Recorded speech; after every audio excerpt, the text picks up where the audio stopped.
Good afternoon or good evening, depending on where you might be. My name is Kevin Michael Grace, and this is the KMG Show. We're all aware of movies which feature investigations into corruption, and the question is asked, how far does this go? And there's a moment of revelation, shock, perhaps delivered with a gasp. Oh my God, it goes all the way to the top. Well, it appears that the attempted frame-up of General Michael Flynn does indeed go all the way to the top. This is from Fox News. President Obama was aware of the details of then-incoming National Security Advisor Michael Flynn's intercepted December 2016 phone calls with then-Russian Ambassador Sergei Kislyak, apparently surprising then Deputy Attorney General Sally Yates, according to documents released Thursday as exhibits to the government's motion to dismiss the Flynn case. Obama's unexpectedly intimate knowledge of the details of Flynn's case, which the FBI acknowledged at the time were not criminal or even improper, raised eyebrows because of his own history with Flynn and because top FBI officials secretly discussed whether their goal was to get Flynn fired when they interviewed him in the White House on January 24, 2017. Obama personally had warned the Trump administration against hiring Flynn and made clear he was, quote, not a fan, unquote, according to multiple sources. Obama had fired Flynn as head of the Defense Intelligence Agency in 2014. Obama cited insubordination, while Flynn asserted he was pushed out for his aggressive stance on combating Islamic extremism. On January 5, 2017, Yates attended an Oval Office meeting with then FBI Director James Comey, then Vice President Joe Biden, then CIA Director John Brennan, and then Director of National Intelligence James Clapper. They were discussing Russian election interference along with National Security Advisor Susan Rice and other members of the National Security Council. After the briefing, Obama asked Yates and Comey to stay behind and said he had learned of the information about Flynn in his conversation with Russia's ambassador about sanctions. Obama specified that he did not want any additional information on the matter, but was seeking information on whether the White House should be treating Flynn any differently, given the information. A previous memo from Susan Rice stated that Biden also stayed behind after the main briefing had ended. At that point, the document showed Yates had no idea what the president was talking about, but figured it out based on the conversation. Yates recalled Comey mentioning the Logan Act, but can't recall if he specified there was an investigation. Comey did not talk about prosecution in the meeting. The exhibit continues. It was not clear to Yates from where the president first received the information. Yates did not recall Comey's response to the president's question about how to treat Flynn. She was also surprised by the information she was hearing, that she was having a hard time processing it and listening to the conversation at the same time. Yates, who was fired by the Trump administration after taking the extraordinary step of refusing to defend its travel ban executive order in court, would later say that she was concerned Flynn would be vulnerable to blackmail because of his interactions with Russia. Okay, let's get this straight. So the incoming National Security Advisor has a conversation with the Russian ambassador, and so people actually seriously believed that there was anything at all untoward about this, and that Flynn might be vulnerable to blackmail because as the incoming National Security Advisor, he had a conversation with the Russian ambassador. The Logan Act, an obscure statute, has never been used successfully in a criminal prosecution. Enacted in 1799 in an era before telephones, it was intended to prevent individuals from falsely claiming to represent the United States government abroad. In its motion to dismiss Flynn's case on Thursday, the Department of Justice noted that the law was an unserious dead letter. Also released was an exhibit Thursday, a head-turning two-page document outlining why the FBI opened its counterintelligence probe into Flynn in August 2016. The FBI offered only 3 reasons. that Flynn was cited as an advisor to the Trump team on foreign policy issues. He has ties to various state-affiliated entities of the Russian Federation, as reported by open source information, that he traveled to Russia in December 2015, as reported by open source information. Well, how about that? Ex-FBI agent Peter Strzok approved opening a full-fledged national security probe on those apparently weak grounds, according to the FBI document, even though Flynn's speaking engagements in Russia were public knowledge.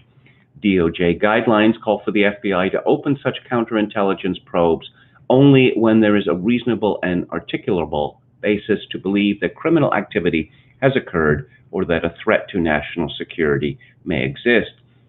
Strzok would later intervene and push to keep the Flynn probe open in January 2017, even after the FBI's Washington office signaled it wanted to close it because no derogatory information had been unearthed after consulting with other intelligence agencies in an exhaustive search.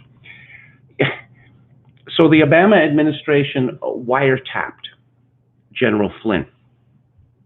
Yes, this is the kind of behavior that one is now come to expect from the American government.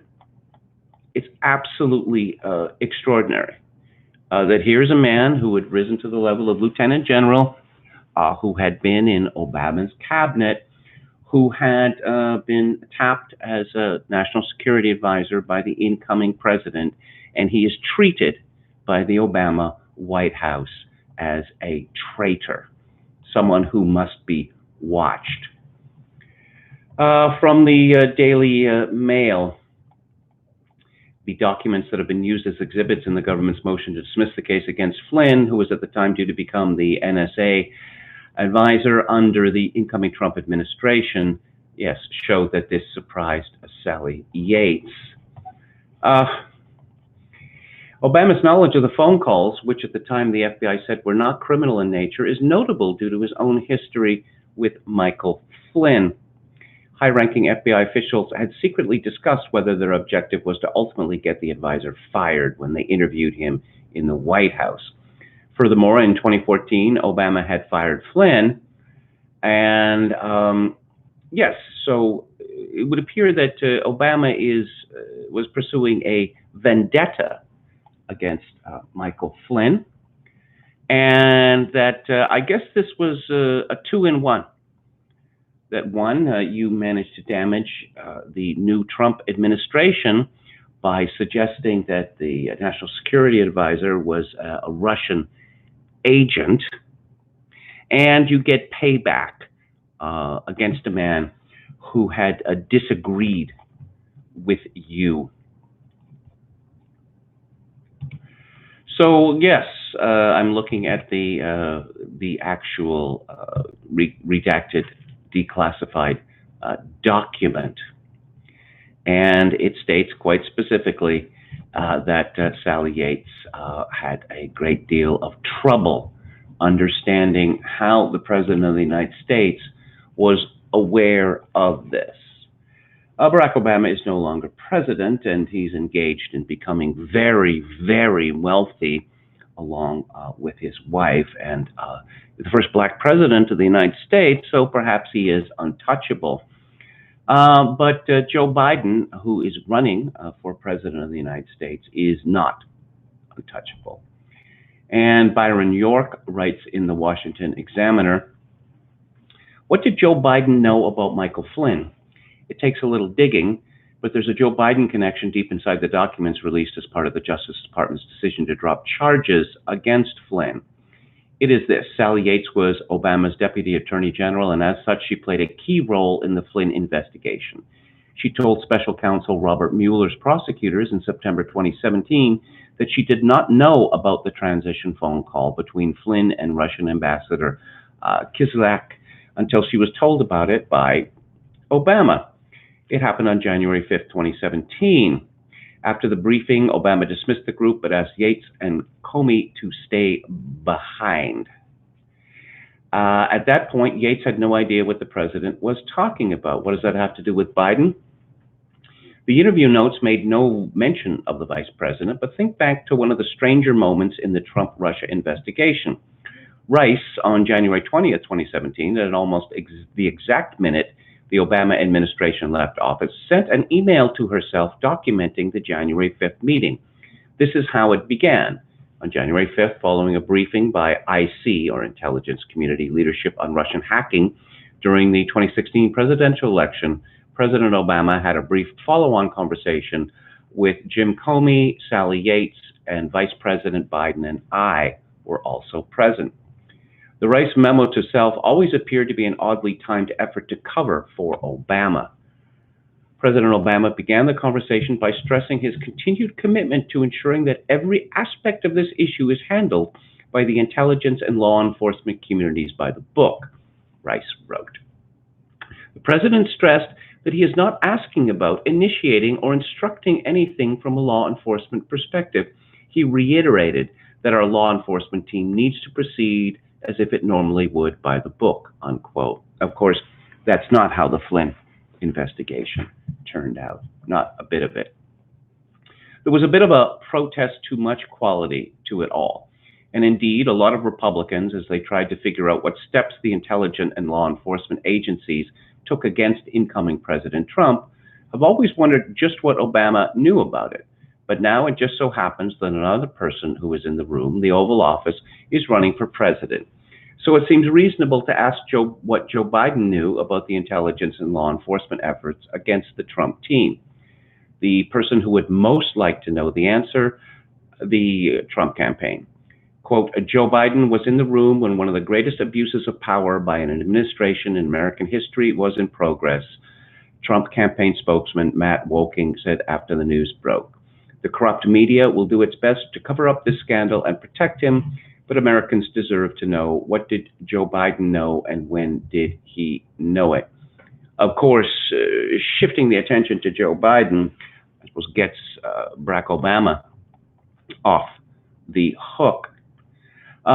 Jim Cutler has been covering this story for a very, very long time, and he has been saying that this is going to end very badly for the deep state and the so-called intelligence community. He writes this morning, our utter incompetence actually helps us, declared Deputy Assistant Director of the FBI, Peter Strzok, to his confidant, 10,000 text messages and paramour, FBI attorney Lisa Page, when he discovered on January 4th, 2017, that the agency had omitted to close the Barron Crossfire Razor case against General Michael Flynn. There you have a perfect summary of the fantastic hubris at work in the agency gone rogue under then FBI Director Jim, I sent them, Comey, days before the swearing in of a president somehow mistakenly elected by bamboozled voters. Or so the thinking apparently went at the highest level there, or what passed for thinking. General Flynn, you see, having been anathematized by Barack Obama and black-spotted by the so-called interagency, i.e. the giant hairball of competing spy shops set up after the 9/11 fiasco, was about to assume the pivotal job of White House National Security Advisor, and it was known that he was fixing to change things up with all that. He had been director of one such shop, the Defense Intelligence Agency, for a few years, and he had a fair idea just how lawlessly debauched the intel community had grown under CIA Director John Brennan and Director of National Intelligence James Clapper, not to mention Comey, and they all knew that. So Flynn had to go and then get squeezed hard to somehow rat out his boss, the incoming President Trump, against whom the interagency had nothing but a dossier of already discredited opposition research baloney, courtesy of the Clinton campaign. That's the so-called Steele dossier. The pretext was some conversations General Flynn had with Russian Ambassador Sergei Kislyak a few weeks before the inauguration. The FBI cooked up a narrative that it was criminal misbehavior for a duly appointed incoming NSA to confab with foreign diplomats. A completely specious notion, of course. The interagency's errand boys in the press ran with that preposterous story, and the inconsolable cohort of Hillary voters herding up to form the Resistance went along with the gag out of sheer crazed bitterness.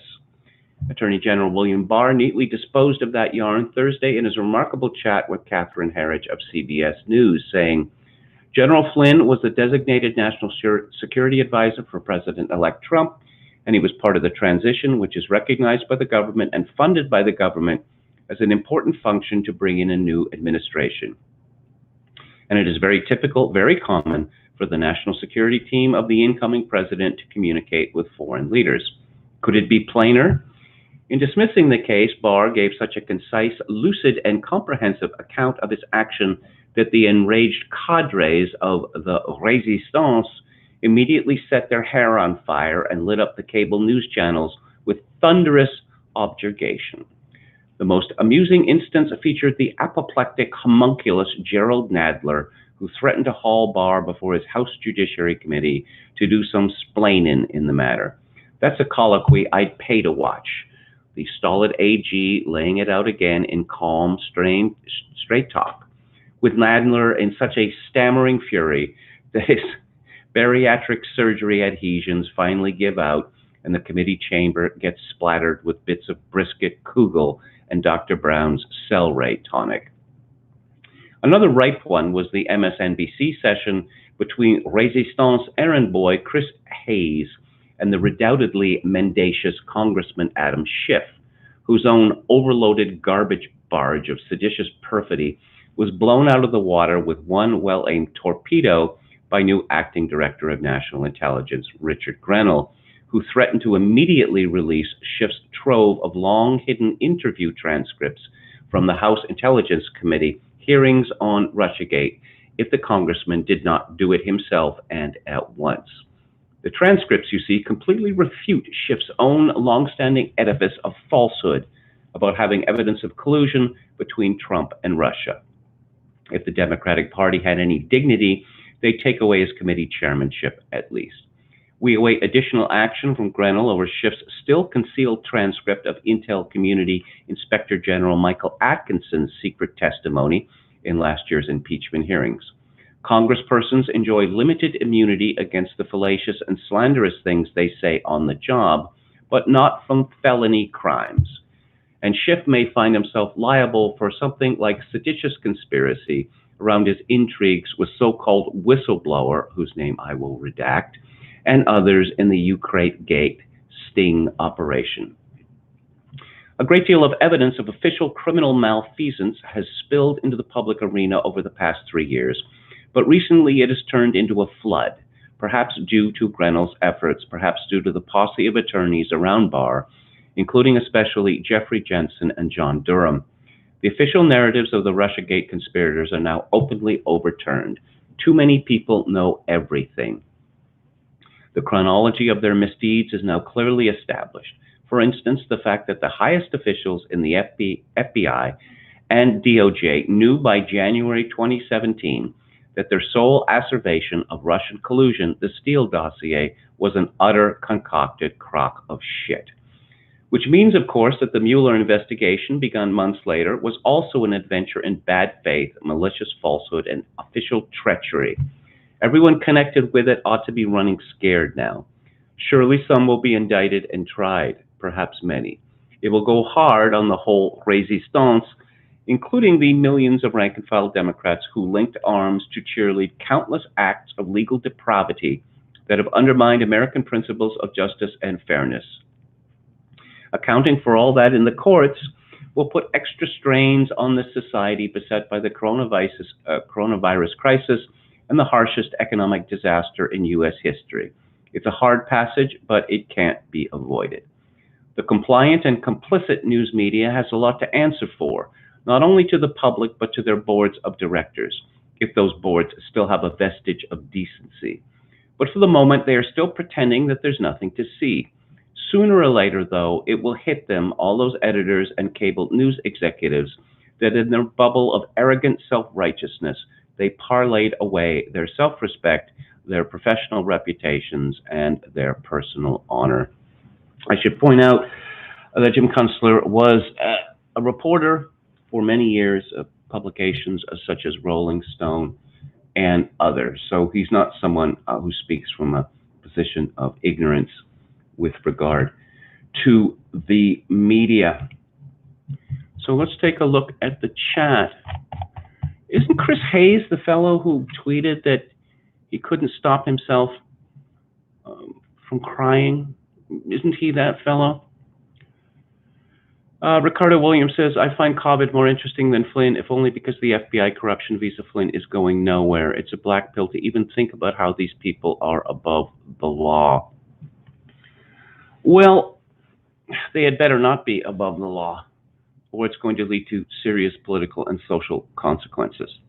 I don't want to go too much further on that, but when people come to the conclusion that their government, including, I don't know, formerly respected agencies such as the FBI, are rotten and through, they often make terrible decisions, and I don't mean terrible in the sense of bad. Nothing is going to happen to the Russiagate conspirators. We shall see. We shall see. You remember that there were a lot of people, black pillars, who were mocking Trump for not having pardoned General Flynn? Well, in retrospect, we see how cautious he has been. I suppose it was put it to him, or he figured it out himself, that there was no need to caution to pardon Flynn because he was going to be exonerated. And if he had pardoned him, then a great many Americans, certainly the media, would have said, oh, well, Trump is simply protecting his guilty accomplices.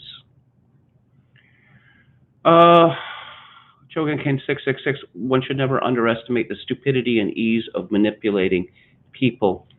That's true enough, I suppose, but they have left such a paper trail, the so-called intelligence community, that great oxymoron, that it's become just too embarrassing. And I'm reminded that someone at Monterey Peninsula College said, a conspiracy theory is the idea that the people with all of the money and all of the power just might have a plan. Yeah, no, it's not as if any of this could possibly be coordinated. Mike F. says, doesn't matter if conspirators go unpunished. What matters is public perception and treatment by history. Well, no, I think that it does matter a great deal.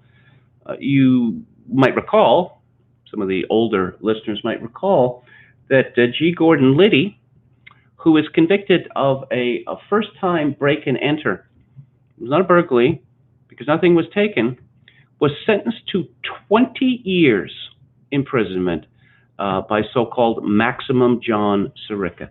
20 years. He eventually served, I believe, 4.5 years in penitentiary.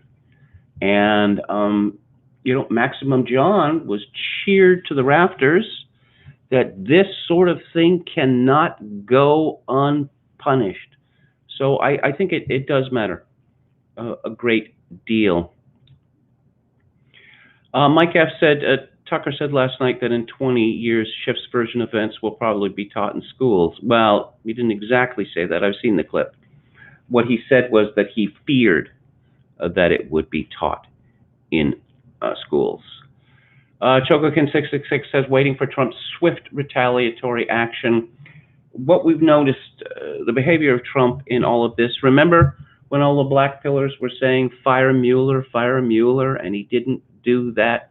Trump has been very careful to put all his ducks in a row on this, which proves to me, at least, that he is not as reflexive as so many people say.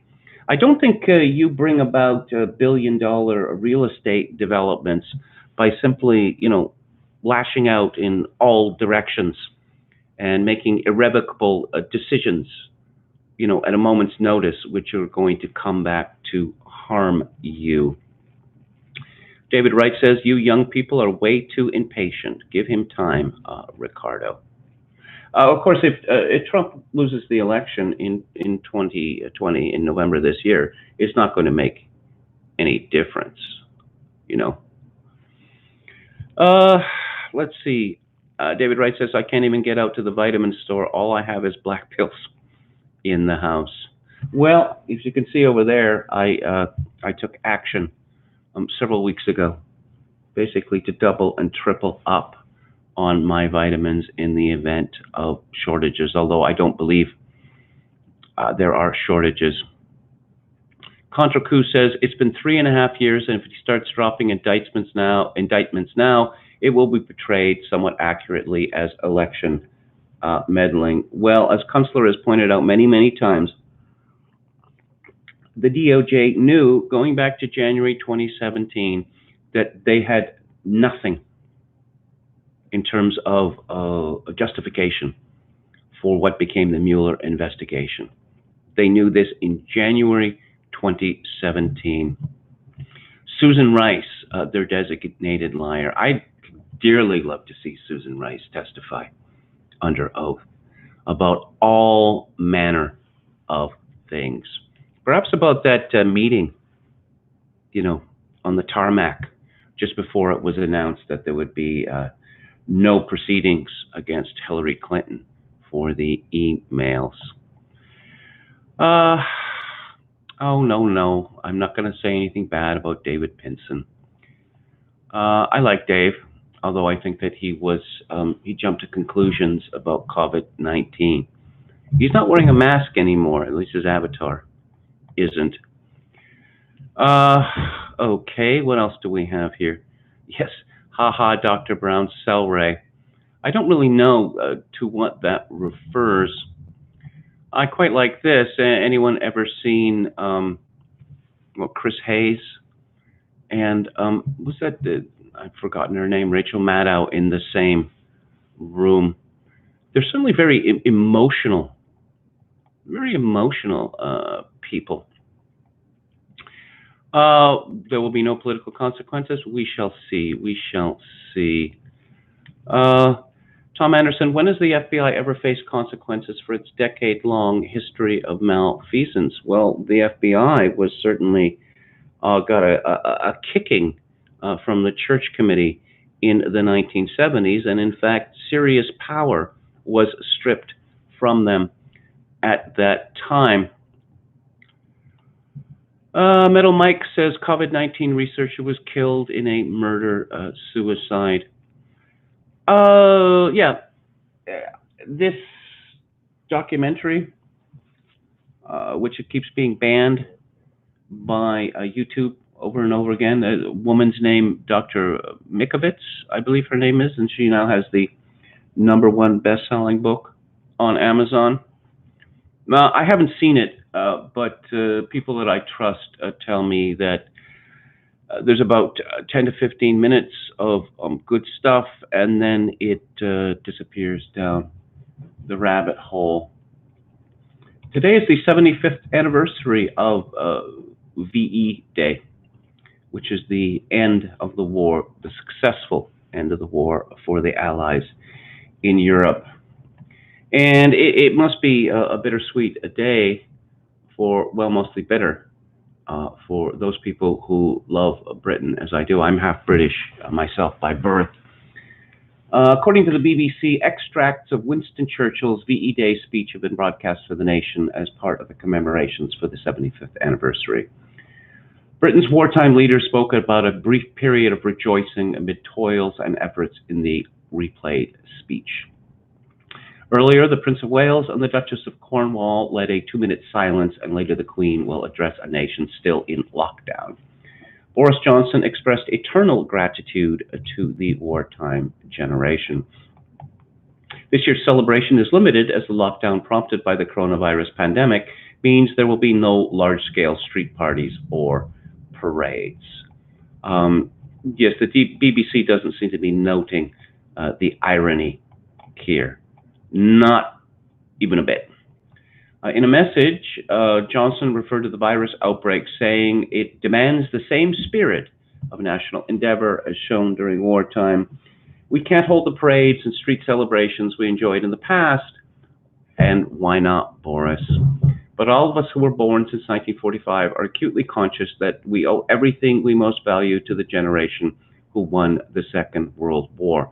Then why have you decided to suspend civil liberties, pretty much all of them, until further notice?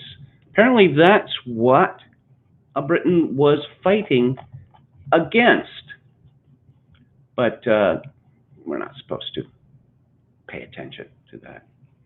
According to a piece in the Daily Telegraph, the government's coronavirus warnings have effectively terrorized Britons into believing that this is a disease that is going to kill you, even though most infected will not be hospitalized, one of its advisors has warned. Professor Richard Dingwall also told Friday's Choppers Politics podcast that the government should let people come within 1.5 meters of each other, inside and outside, as part of measures to ease the lockdown. The public authorities face a challenge to manage the British people out of their levels of fear and anxiety that they have helped create through their stay home, protect the NHS, saves lives messaging, he warned. Professor Dingwall is based at Nottingham Trent University and sits on the government's new and emerging respiratory virus threats advisory group, and SAGE, which is the group that Neil Ferguson was kicked out of or resigned the other day. Professor Dingwall said 80% of the people who get this infection will never need to go near a hospital. The ones who do go to a hospital because they're quite seriously ill, most of them will come out alive, even those who go into intensive care. We have completely lost sight of that in the obsession with deaths, the human interest stories about deaths, the international comparisons about death rates, the opportunities for intrepid television journalists to put on lots of PPE and go into high tech where people are actually ill. All of that helps to create this climate of fear, and I'm not surprised in a sense that the government might take a rather cautious approach to try to unlock the lockdown, simply because they would really be nervous that if they pushed it too quickly, it would be like giving a party and nobody came. I certainly applaud Professor Dingwall's bravery, but I'm thinking about his party metaphor, and I'm thinking that people that would come to the party would be grateful that the fearmongers and the Karens were not present at the party, because they are the people, the very people that are called party poopers.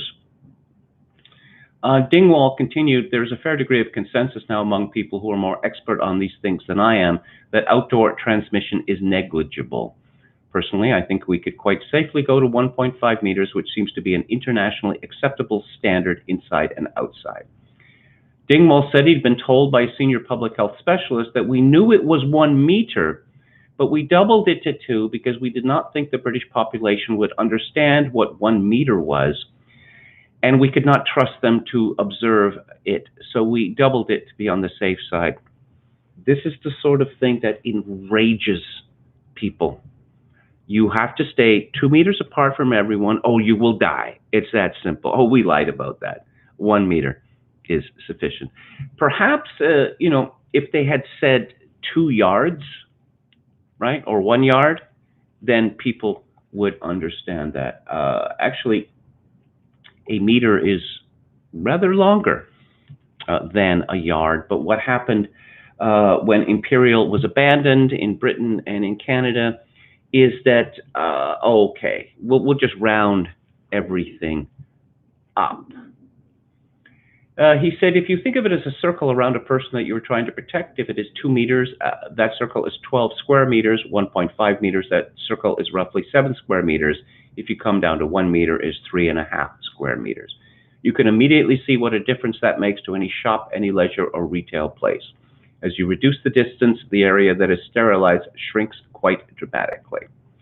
If you were standing next to somebody in the supermarket and you both take a jar of instant coffee off the same shelf and you reach up and your hands touch, you put it in your trolley and you turn away and go on your separate paths.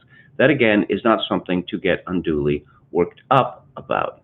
Now, I'm reminded of those long ago days before the COVID-19 panic when people would go to stores or they'd just go out in public and people with the cold or the flu would be, hacking away and coughing into their hands and, smearing saliva and mucus over everything. And,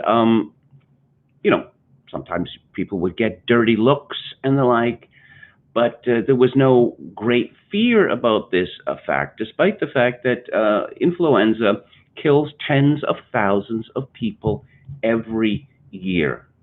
This is what we are witnessing today, is the greatest con job in human history.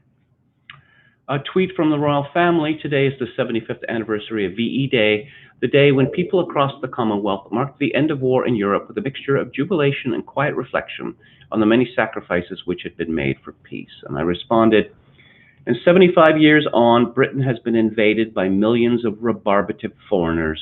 The supremacy of Parliament has been usurped by a so-called Supreme Court, and Britons are barked at by police for standing in their own gardens. Jolly good show, pip, pip.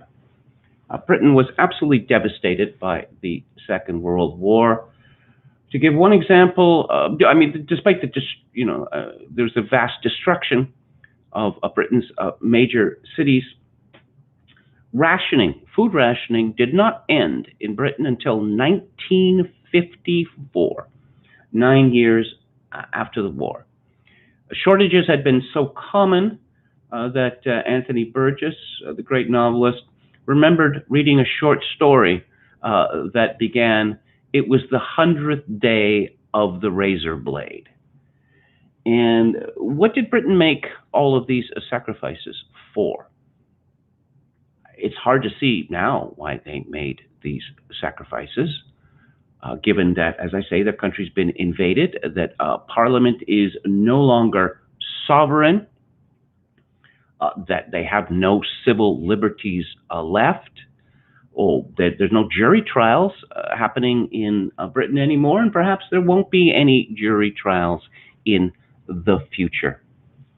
That Tony Blair was allowed to run roughshod over the British Constitution, and a Labour Party spokesman admitted that Britain's immigration policy, or specifically the Labour Party's immigration policy, was to choke Britons with diversity and make it impossible for the Conservative Party to ever win another election. Toby Young has noticed the irony. Many readers of this site will be aware of the disconnect between the victory we're celebrating today and the ongoing restrictions on our liberty that we're expected to endure without complaint for the foreseeable future.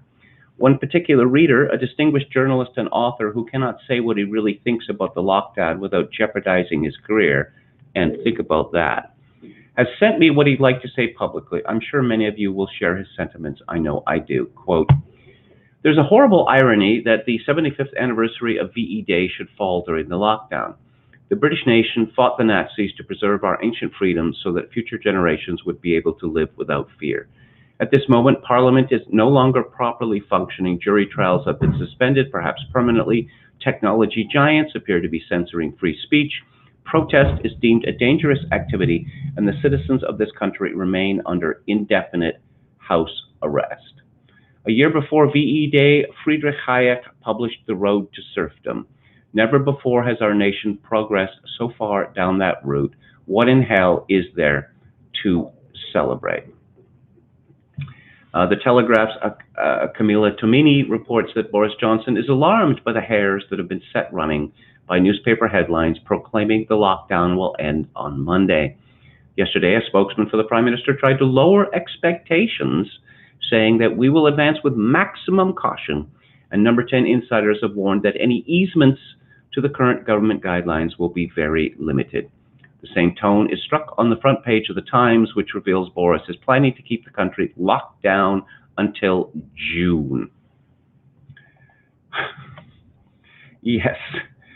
Let's see. And there is a response to the letter from the Nobel Prize winners and the celebrities, including the unhinged Madonna and Robert De Niro.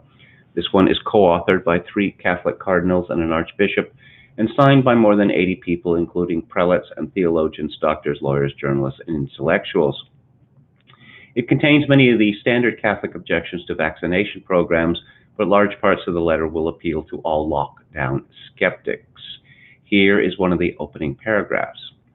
The facts have shown that, under the pretext of the COVID-19 epidemic, the inalienable rights of citizens have in many cases been violated, and their fundamental freedoms, including the exercise of freedom of worship, expression, and movement, have been disproportionately and justifiably restricted. Public health must not and cannot become an alibi for infringing on the rights of millions of people around the world, let alone for depriving the civil authority of its duty to act wisely for the common good. This is particularly true as growing doubts emerge from several quarters about the actual contagiousness, danger, and resistance of the virus.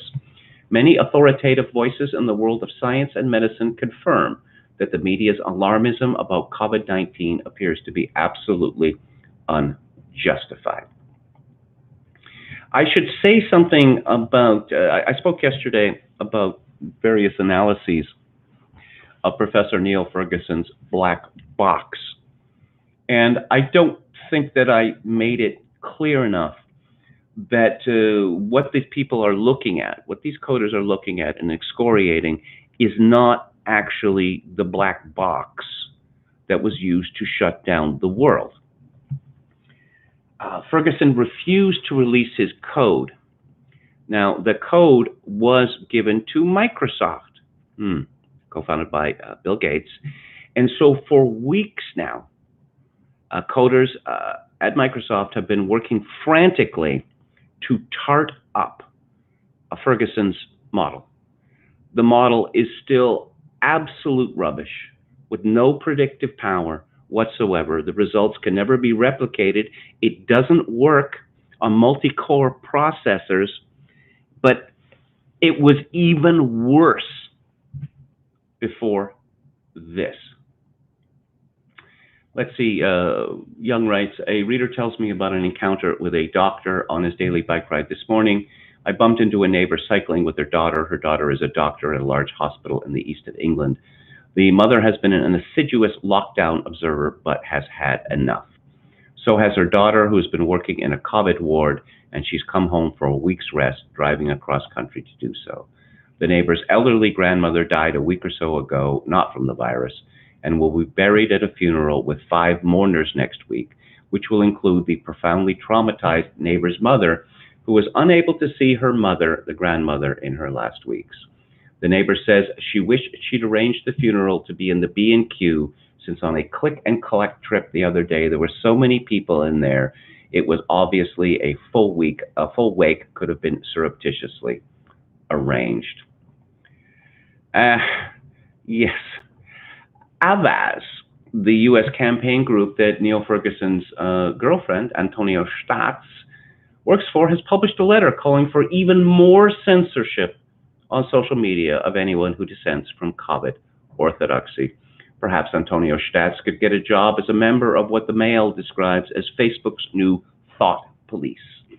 According to today's paper, an oversight board has been set up, which will be the ultimate court of appeal for those people whose posts are removed from the platform or those who've been banned outright. Members include Alan Rusbridger, the ex-editor of The Guardian, and Helle Thorning-Schmidt, the wife of Labour MP Stephen Kinnock and the former Prime Minister of Denmark. Yes. Defiant Brits celebrate VE Day in lockdown as they paint the country red, white, and blue and revive wartime spirit with street parties in the sun, all at a socially acceptable distance. Of course, this is just so humiliating. And I'm looking at a picture of people on the street. This is in Bristol. And I see that a great many of them are not honoring the 2-meter rule, which of course, as Christopher Ferrara and others have pointed out, it's absolutely impossible to keep that up unless you lock people into their homes and have the army distributing supplies. Anything short of that, people are going to run into each other. They are going to be exposed to the virus. They will expose others, etc., etc., etc., etc. But let's just all pretend that this lockdown was a good idea and that it actually worked. Let's see, throngs of young Londoners flocked to parks for a Friday night party after thousands of more responsible Brits earlier enjoyed the same green spaces while socially distancing. Temperatures reached up to 79 degrees Fahrenheit across the country in time for the VE Day bank holiday. Parts of the UK forecast to be hotter than some of Europe's top tourist destinations, including Monaco and Corfu. Police were called to Salford Quays, that's in Manchester, where up to 100 people were dressed formally and popping champagne.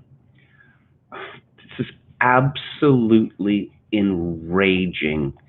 And yes, COVIDiots, they're called. The people who are determined to live somewhat normal lives and are determined not to be atoms floating in space. And I'm seeing people sitting outside a pub with their beer and their shandy and the like. And it's nice to see there is still some spirit of liberty in Britain. But the very idea of British patriotism is suspect these days. Again, this is the Mail. A patriotic family have hit back after a poison pen letter writer branded their VE Day Union flags disgusting and tasteless. Nicola and Mark Slater received an anonymous letter after decorating an end terrace outside their home in Lawley, Shropshire, with bunting and flags to mark the 75th anniversary of the end of the Second World War. I'll read the note here. To whom it may concern, several residents have raised concerns with the offensive nature of the flags, which you have put up in a well-respected area. This is due disregard for your neighbors, the community, and locality. If you have a need to express yourself, we suggest this be done via a more discreet flag, and one of which is not such an eyesore and depreciates the area. We have made a formal complaint to Telford and Wrekin Council, and we will escalate and take this further. The flags are tasteless, oversized, disgusting, and you are bringing the area down. We have paid several thousands of pounds to live in this area. If you are renting, it explains your actions. If you own this house, it is shocking why you would do. We cannot believe and comprehend adults who living in this household would do this. You are clearly not working parents or partners. We can go further to say that your parenting skills are questionable.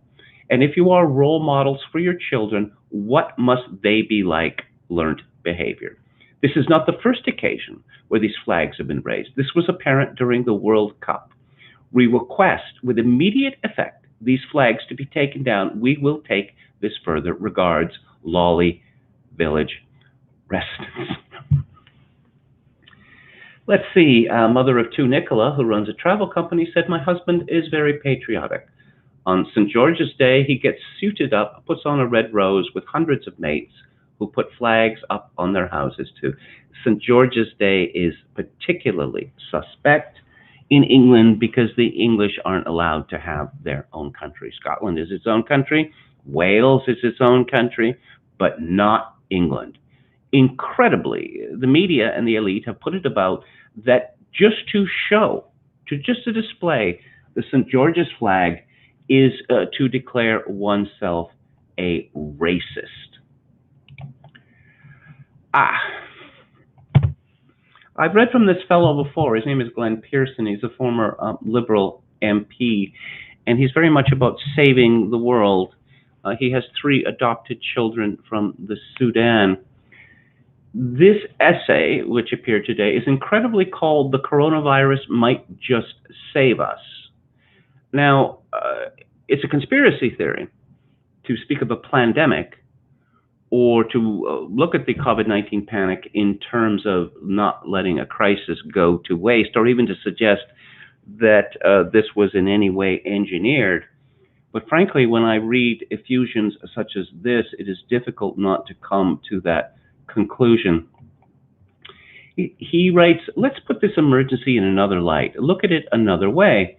Where would we be without government at the moment, for instance?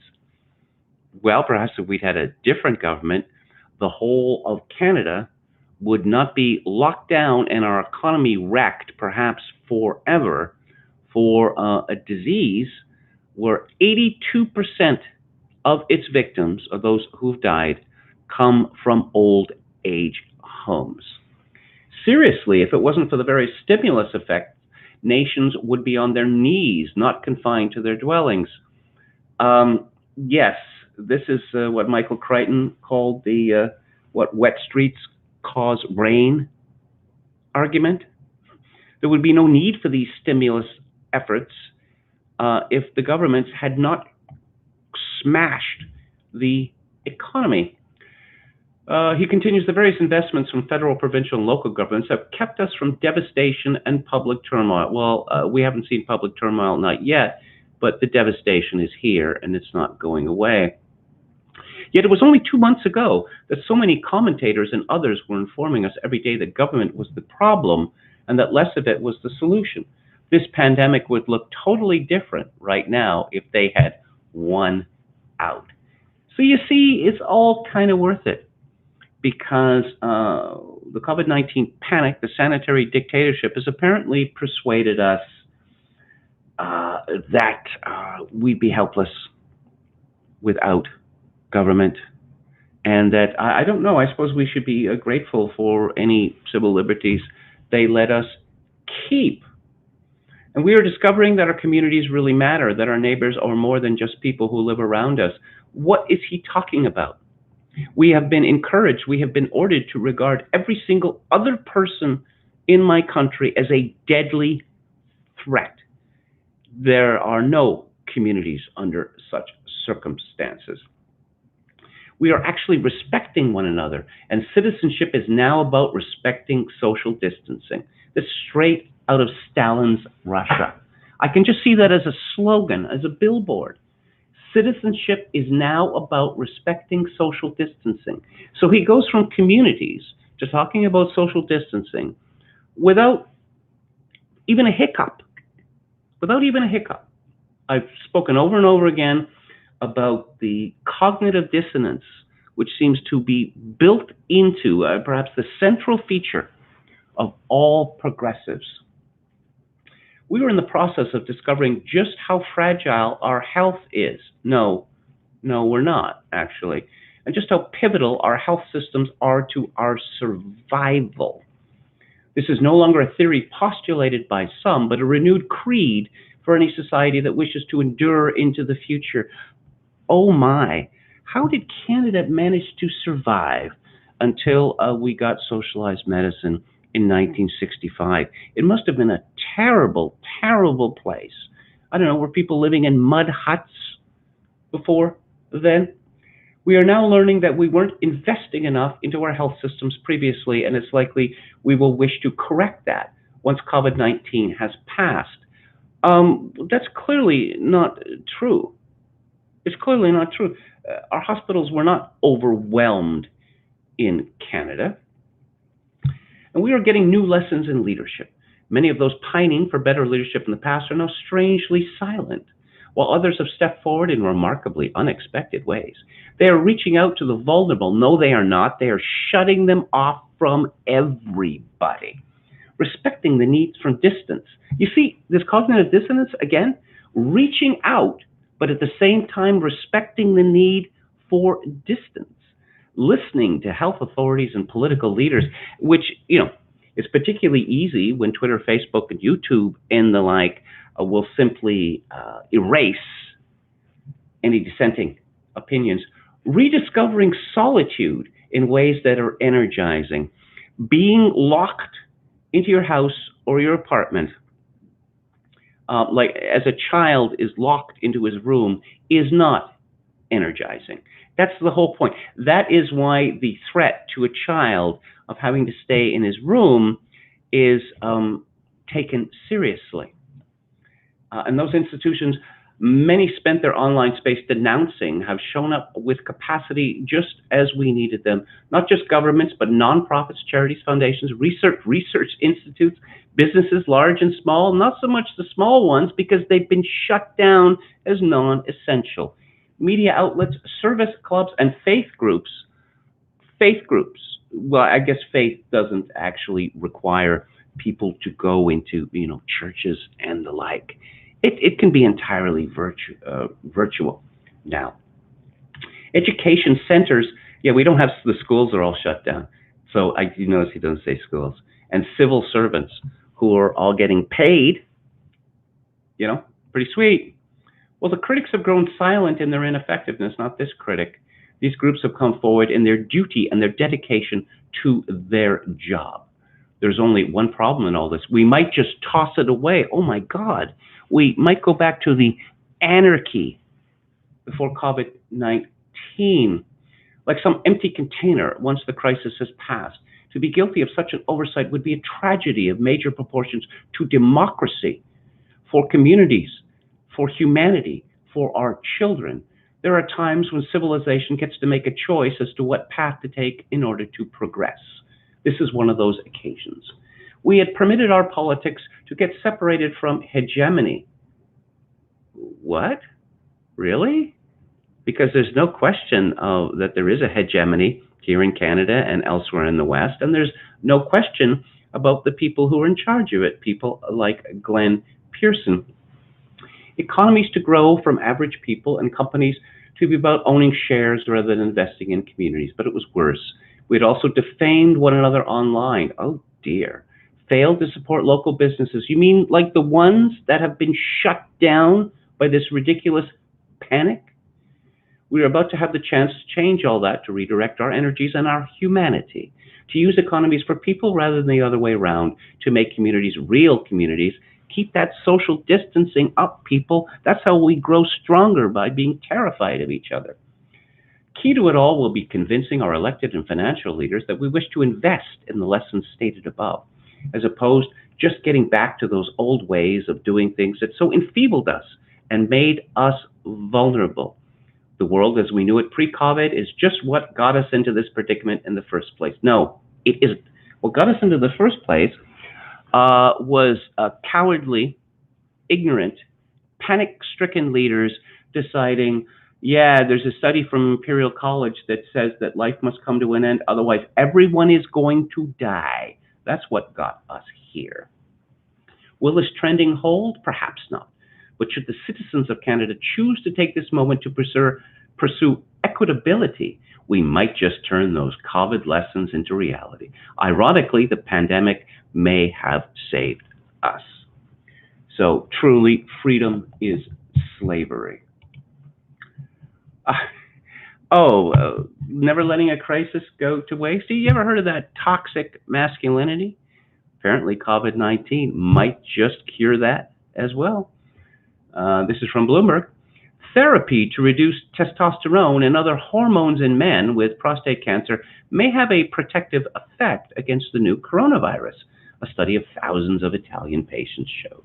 Men with the disease who got hormone therapy had a fourfold lower risk of virus infection than patients who didn't get such treatment, the study showed. The difference was even more pronounced when the research team compared prostate cancer patients on hormone therapy with people who had any other type of cancer. Well, I recall in Solzhenitsyn's novel Cancer Ward that our protagonist, who was pretty much Solzhenitsyn, is going to be put on a regime of female hormones, and he says, to hell with that. I would rather risk the cancer than being turned into a woman. But when is that? When was that? Like the 1950s? I guess men are a lot different now.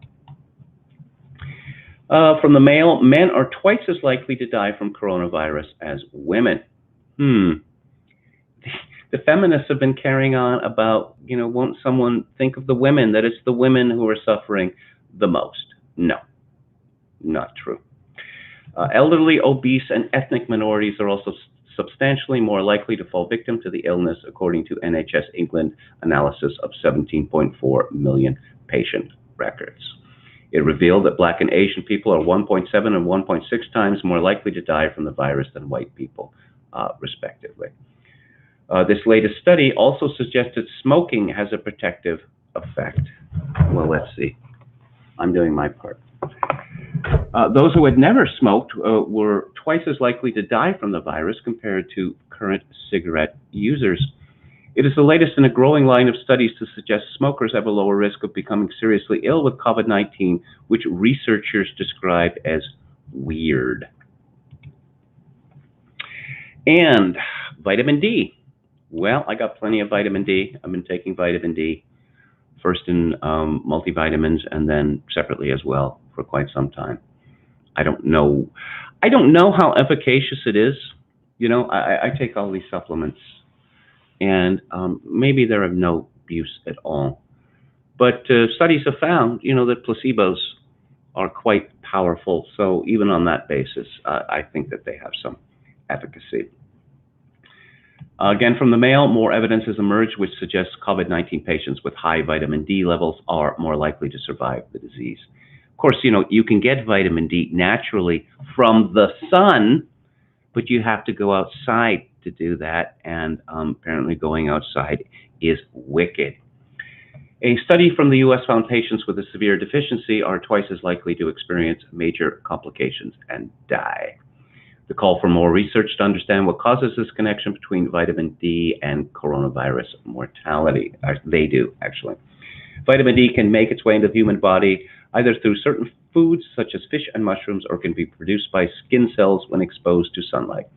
The NHS says adults should have about 10 micrograms of vitamin D every day.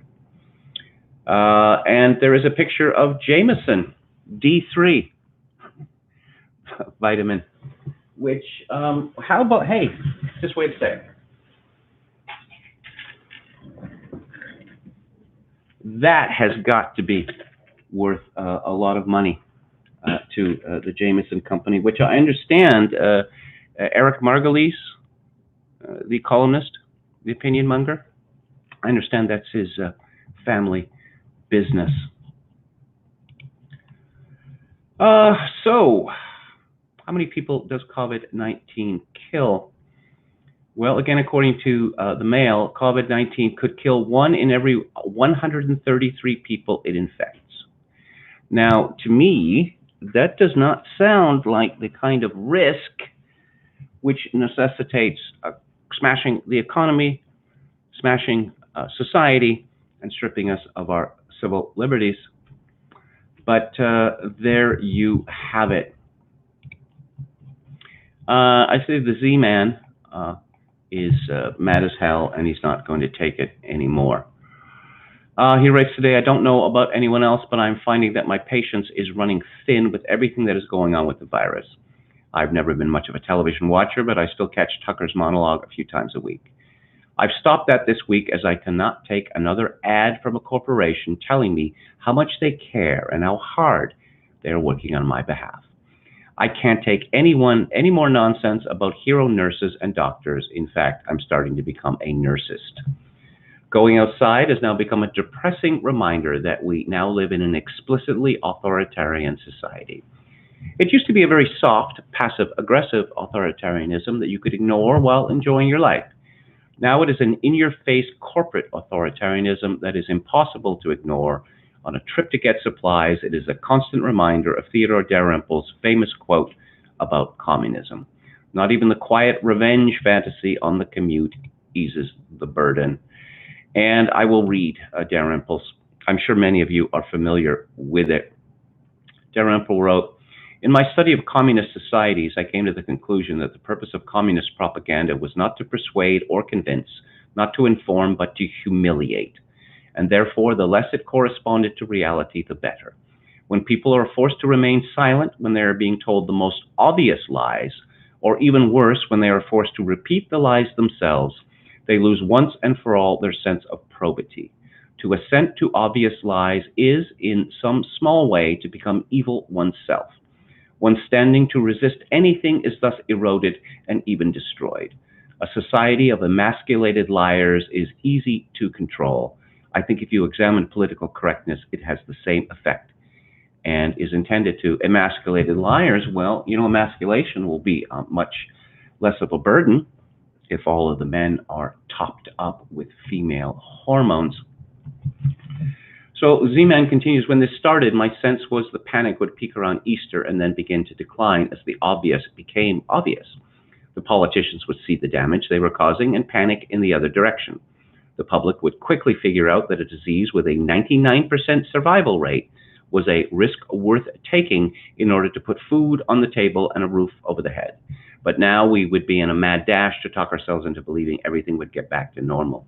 Well, he says 99%, and that Daily Mail story, according to this latest study or meta-analysis of studies, has what seems to me to be a rather pessimistic survival rate of 99.25%. Z-Man says, I was wrong about that. Some states are trying to break loose from the spell, but most seem to like what's happening. They are feverishly looking around for reasons to extend these restrictions into the summer. Not only that, they are dreaming up new torments in the name of keeping us safe. A local grocer here in Lagos, that is to say Baltimore, now takes everyone's temperature before they enter. They also limit the number of people in the store at any one time, which means there is a block-long line to enter. It is tempting to think that people will finally have enough and put an end to this madness, but that is a fantasy. The few brave souls taking a stand are getting support for sure, but the bulk of the public is happy to be treated like children. You can be sure the majority oppose the protests at state capitals. Until the food runs out and the machine breaks, people will accept unlimited torment. That means we are left to hope for the end times if we want to escape this madness. Of course, being wrong about the track of the panic means I could be wrong about people's attitudes right now. Maybe the bulk of the public is quietly seething. It's hard to know since everyone is locked inside, but it is possible. The support for that hairdresser in Texas suggests some people have had enough. Maybe a few more abuses like that are what it will take to get people angry enough to stop caring about the rules. That's what it takes in these times. People need to get mad as hell. I've noticed this past week, and it's Friday today, that there are a great many more people on the street than there had been previously. 2-3 times as many, say, as a week ago. I'm staying right in the middle, smack in the middle of Victoria's tourist district currently. Curiously, what I noted this morning, or this afternoon rather, is that the number of women walking about just to be like 2 or 3 times the number of men. It was counterintuitive to me, because I would have thought that the Karens would be loath to expose themselves to the dangers of sunshine and fresh air. Of course, it is glorious weather here, and it's not 79 degrees as it is in London, but for Victoria, it is warm enough. So we had to destroy the village in order to save it. You might remember that as a famous saying from the Vietnam War, supposedly from a U.S. Army major. So is the village destroyed? Not quite yet, but the lockdown's not ended. According to CNS News, the nation's labor force participation rate reached a 47-year low of 60.2% in April, according to the Bureau of Labor Statistics, as the number of people not in the labor force jumped by 6.6 million to a record 103.4 million. The participation rate has now dropped to 2.5 percentage points since March. As expected, because of government-mandated business closings, there was more bad news. A record 103.4 Americans, roughly 1/3 of the population, were counted as not in the labor force in April, a gain of 6.6 million in just 1 month. The previous high for this number, swelled in part by retiring baby boomers, was 96.8 million in March. The labor force is made up of the employed and the unemployed. The remainder, those who have no job and are not looking for one, are counted as not in the labor force. Now, Donald Trump was praising himself for the fall in the U.S. employment rate, but due to the jiggery-pokery engaged in by the Bureau of Labor Statistics, the true unemployment number is never publicized, because people who have become so discouraged let's say, I don't know, people my age or slightly younger, or let's say anyone over the age of 50. The idea that, oh, I suppose I could apply to McDonald's or Walmart, but they have hundreds of resumes of people with actual, retail experience. So they just give up looking for work. According to CNBC, a record 20.5 million jobs were lost in April as the unemployment rate jumped to 14.7%. Non-farm payrolls fell by 20.5 million in April, and the unemployment rate rose to 14.7%. Economists had been expecting a loss of 21.5 million jobs. The real unemployment rate, which includes workers not looking for jobs and the underemployed, surged to 22.8%.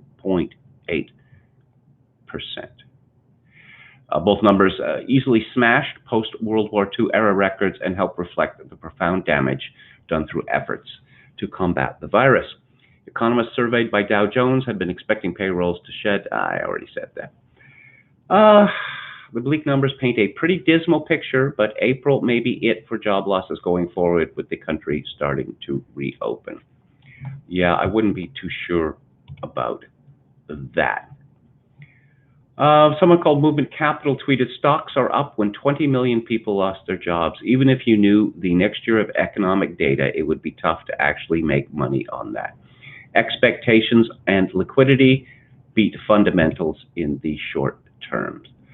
Well, this just goes on to prove, as one of my DM contacts says, that it's clear that the markets, the equity markets, have absolutely nothing to do with the economy.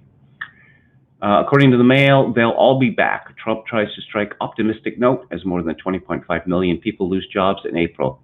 But his top economist says it will get even worse. It's good that Trump is optimistic. I mean, one wants a president or any other national leader to be optimistic under such circumstances. Larry Kudlow, the White House's National Economic Council director, said, I don't know if it's as bad as it gets. I don't think this pandemic contraction has yet to fully run its course. This is a number full of heartbreak and hardship. There's no way to get around it.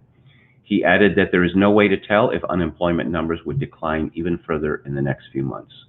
My model's no better than anyone else's model regarding the next month or two, which are really going to transition into the reopening of the economy. Who's to say the numbers will not get worse? So, got a good cop, bad cop situation there. From the Washington Post, Trump tightens grip on coronavirus information as he pushes to restart the economy. In recent weeks, he has sought to block or downplay information about the severity of the coronavirus pandemic. Of course, the media never says everyone's going to die or that COVID-19 is a hydra-headed monster which is going to come back again and again until we're all dead. Because, they take their cue from the president. The president, gives his news conferences and the media says it would be untoward for us, to print stories which would seem to contradict the president of the United States. These people are absolutely shameless. Oh, this is from the South China Morning Post. The daily death toll from COVID-19 in the United States could have been more than halved if authorities had acted more swiftly in recommending self-isolation and the wearing of face masks, according to a new study. I have nothing more to say about this except 4 days, really, when we know that the COVID-19 has been in the United States since, December at the latest, and there is absolutely no consensus among medical professionals on the efficacy of wearing masks, that is to say, non-medical personnel wearing masks. There is no consensus. Trump administration buries detailed CDC advice on reopening. Well, that is only good news. Oh, more good news. Governors disregarding White House guidelines on reporting. And this story and the other one is from the Associated Press. The AP determined that 17 states did not meet a key benchmark set by the White House for loosening up a 14-day downward trajectory in new cases or positive test rates. And yet many of those have begun to reopen or are about to do so, including Alabama, Kentucky, Maine, Mississippi, Missouri, Nebraska, Ohio, Oklahoma, Tennessee, and Utah. In other words, the non-insane states. Because of the broad way in which the non-binding guidelines are written, other states, including Georgia, have technically managed to meet the criteria and reopen, despite not seeing a steady decline in cases and deaths. You see what's going on here? Oh, these bad states, they weren't following the guidelines. Yet Georgia is following the guidelines, but they shouldn't reopen anyway, because no one should reopen ever. Asked Thursday about states reopening without meeting the benchmarks, President Trump said, "The governors have great power as to that given by us. We want them to do that. We rely on them. We trust them. And hopefully they are making the right decisions."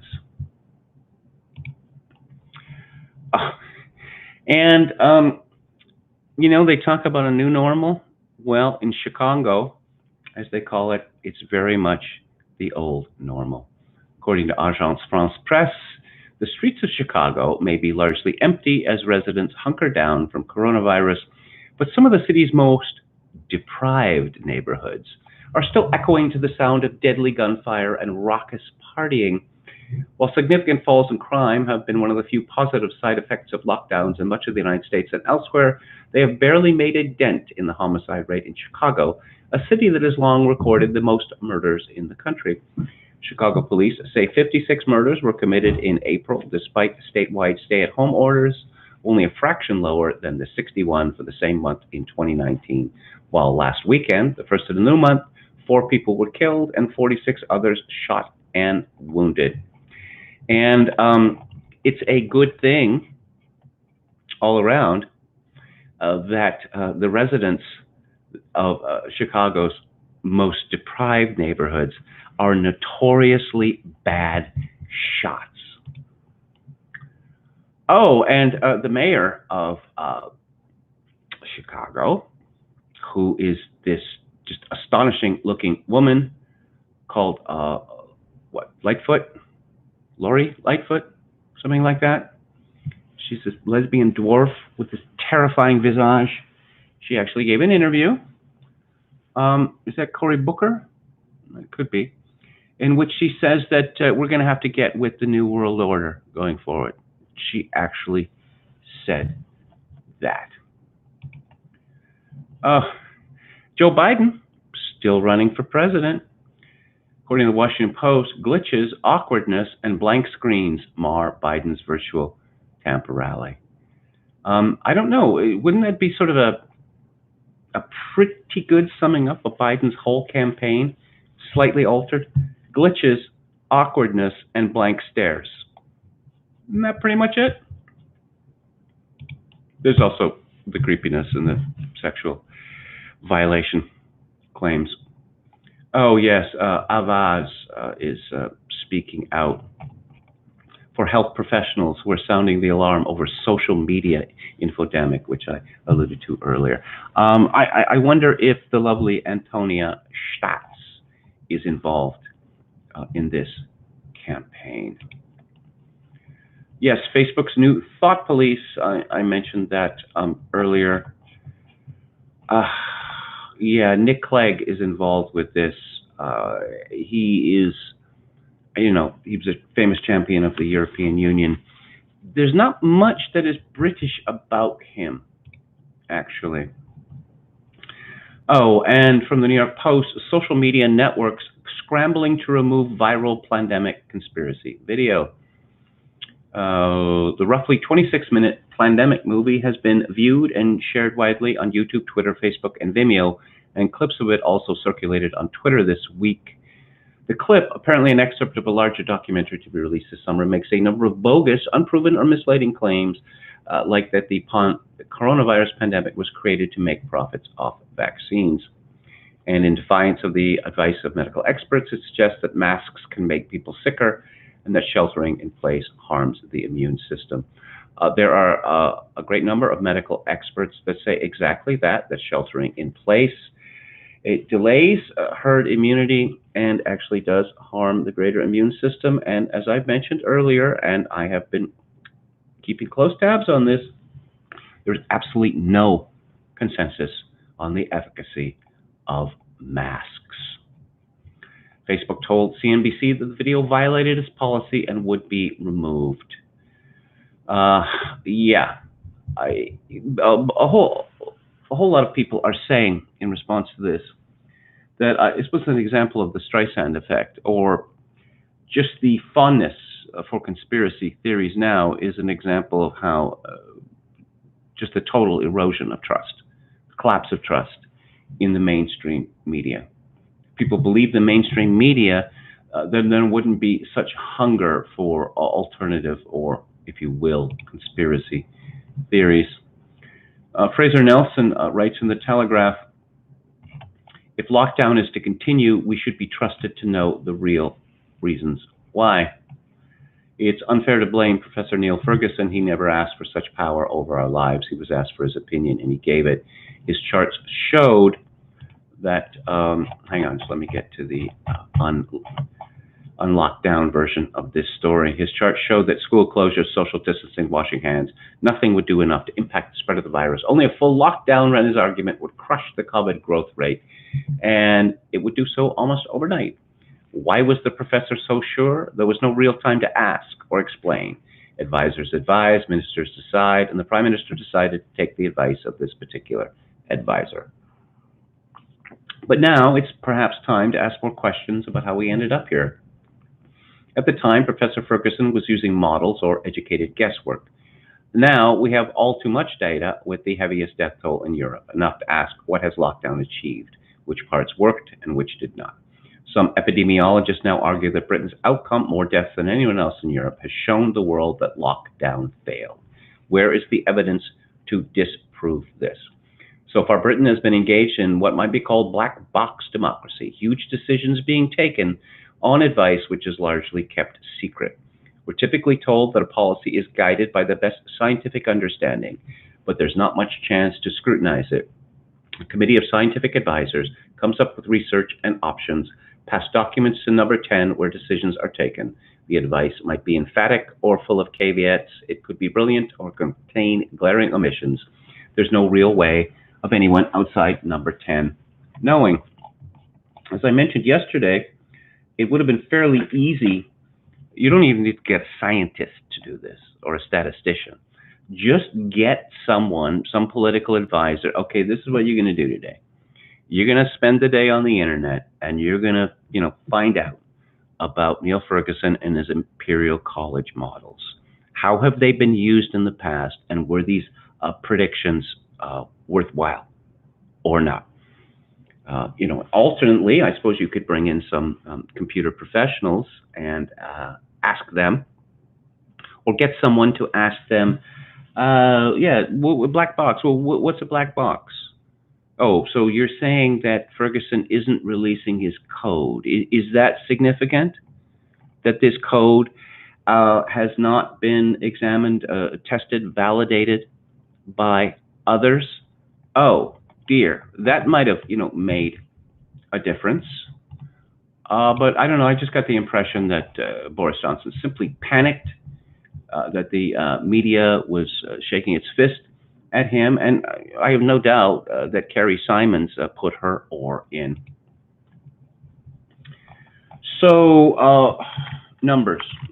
As Fraser Nelson said, we got lots and lots of numbers. And let's see, there is a guest post by John Carver on William Briggs' site. And how do we know how many people have died from COVID? Well, the answer is we don't know. Should COVID-19 be reported on the death certificate only with a confirmed test? COVID-19 should be reported on the death certificate for all decedents where the disease caused or is assumed to have caused or contributed to death. This is from the Centers for Disease Control. The SAS writes, the term confirmed deaths, as used in the media, often means at most that a death that, in the opinion of the certifier, the one who filled out the death certificate, sometimes a doctor, was attributable to COVID-19. Even if there was a requirement for a lab confirmation that there was an infection at the time of the patient's demise, assigning the proximate cause of death is often difficult, even in the best of times. And that is why every year when we get the numbers for how many people have been killed by influenza, these are not death certificates, which have been, put in a big pile and counted. They are estimates. The majority of deaths occur in elderly individuals. Most of those individuals have multiple underlying health issues, and the cause or causes of death is usually the certifier's best guess. Most deaths are never autopsied, but even with an autopsy, it's often just an educated opinion as to what the cause of death was. Old people, when they become frail, just die.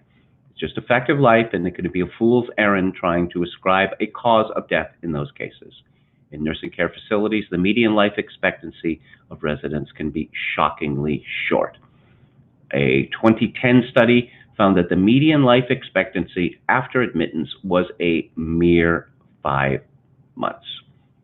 And my father, who died this week, was in long-term care for 5 months. And then he died.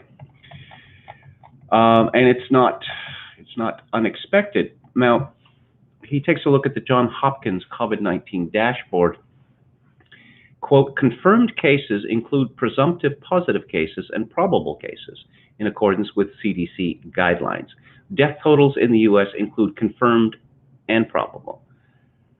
The SAS writes, bonkers. If a case is presumptive or probable, it is not by definition confirmed. Despite Johns Hopkins referencing CDC guidelines, their terminology is in direct contradiction to the CDC guidelines.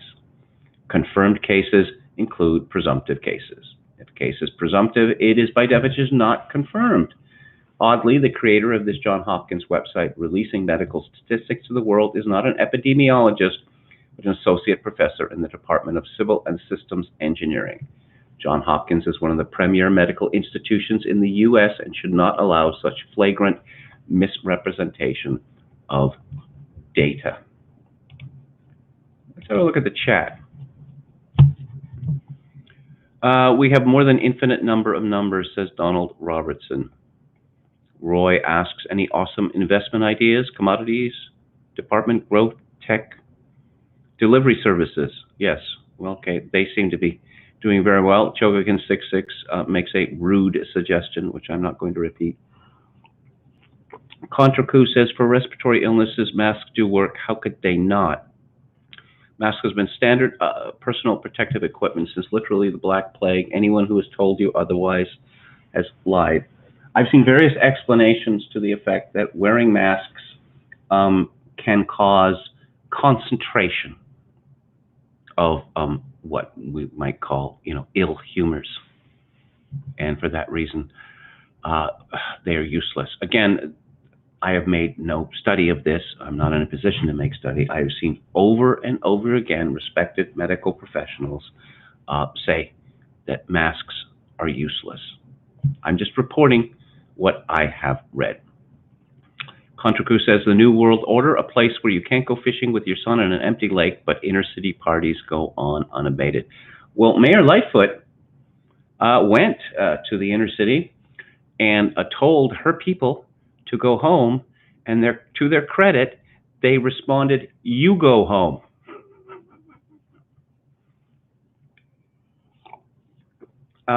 We don't want higher ed to go totally virtual, says Donald Robertson. Mike F. responds, be a higher ed coach for 20 students at $150 a month per. I've seen suggestions that the higher education is in very serious trouble, because I guess it was in trouble before, because we've been reading for years now about the $1 trillion of student debt in the United States, and the stories of people graduating with degrees in gender studies or whatever that are owing $40, $60, $80, $100,000 in debt. So they start off their working lives as slaves. Okay, Hail Hydra says Officer Sausage. Mike F says storm the Bastille. Jonathan Robertson, Jonathan Poll, time to create alternative academia. That's a more difficult question than it sounds. The universities of Oxford and Paris which are the first modern universities, they were established to train priests. And universities existed to train priests for hundreds of years. And then, not that long ago, the purpose of universities changed. That essentially universities were to create a kind of super finishing school where the members of the elite would go to learn the things that they needed to know in order to run things.